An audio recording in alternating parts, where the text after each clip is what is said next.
let's talk about being impeccable with your word. Being impeccable with your word is basically being true, being real.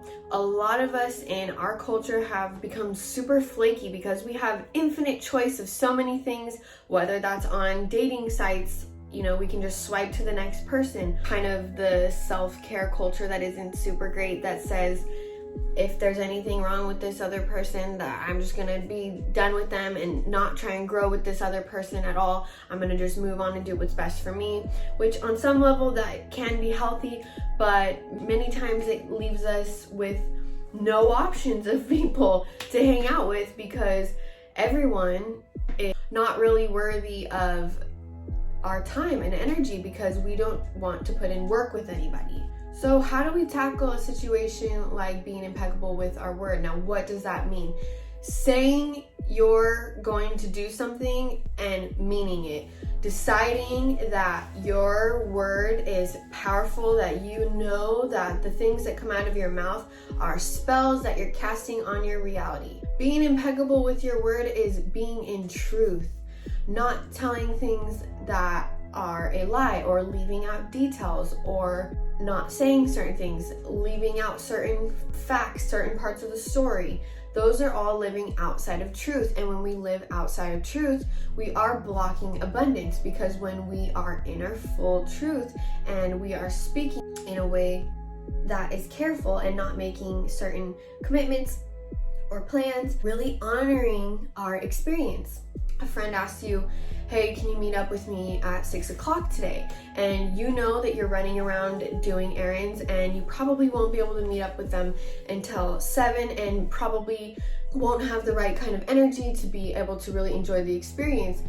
But being a people pleaser, being a wanting to do everything, I don't know why we do what we do. We say, sure, I'll be there, even though we know it's not possible and it would be running us down in order to do that. We choose to go along with it because we want to create that connection or whatever it may be. And so we tell them yeah, and we commit to it, and then it comes to like 5:45 and you're like, holy fuck, I'm never gonna make it. And then you have to bail on that person, or you have to, then call them and be like, hey, I'm sorry, this isn't gonna work. And it's like, had you communicated from the beginning, been impeccable with your word, I have a lot on my plate today, I don't know whether I'll be able to be there at that time, etc., you could have saved the situation from being that of which having to let someone down.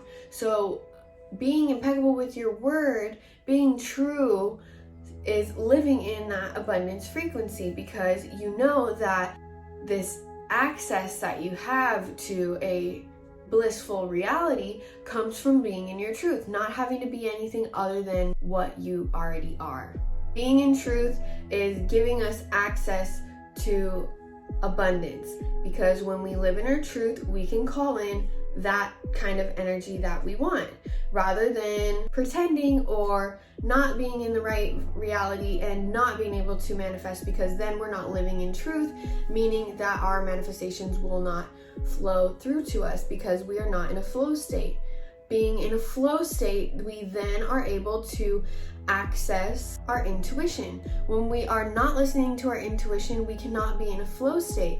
Our flow state is when we are just going with what life brings us, honoring each experience, taking on each experience as our own, and not deflecting or denying parts of ourselves for the other. In other words, the flow state is basically when you live more intuitively. You're listening to your body. What is my body telling me about this situation? How am I feeling towards this situation? What can I express truthfully? And just getting to know yourself on that deeper level so that you can be impeccable with your word and you can create a flow state through all of your experiences, whether it's work endeavors, friendships, everything. All those connections will work more fluidly when we're in this fluid truth flow state, which is being impeccable with our word. So I hope that inspires you to just say what you gotta say and mean it, and not be a people pleaser, and learn how to just be really good at life, I guess. And if you want to hear more about being impeccable with your word, someone else talking about it, The 4 Agreements by Don Miguel Ruiz. He taught one of the agreements. The first agreement is to be impeccable with your word. Everything I gave you today was my description of it. I'm just going to read one part of his, and if you want to read more of it, you should. The first agreement is the most important one and also the most difficult one to honor. It is so important that with just this first agreement, you will be able to transcend the level of his existence I call heaven on earth. The first agreement is to be impeccable with your word. It sounds very simple, but it's very powerful. Your word is the power that you have to create. Your word is the gift that comes directly from God. The word is not just a sound or a written symbol. The word is a force. It is a power you have to express and communicate, to think and thereby create events in your life. You can speak what other animal on this planet can speak.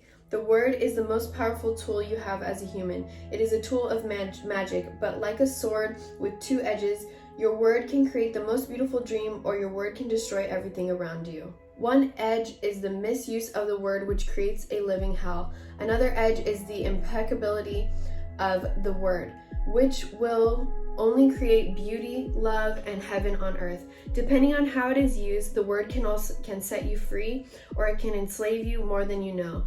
All the magic you possess is based on your word. Your word is pure magic, and the misuse of your word is black magic. So that's just a little bit from this amazing book, and just someone else explaining it. I hope that you enjoyed this, and if you have any questions or vibes or feels that you want to express to me, please comment down below. I love the comments. It makes me feel really interactive with this whole experience. And yeah, namaste.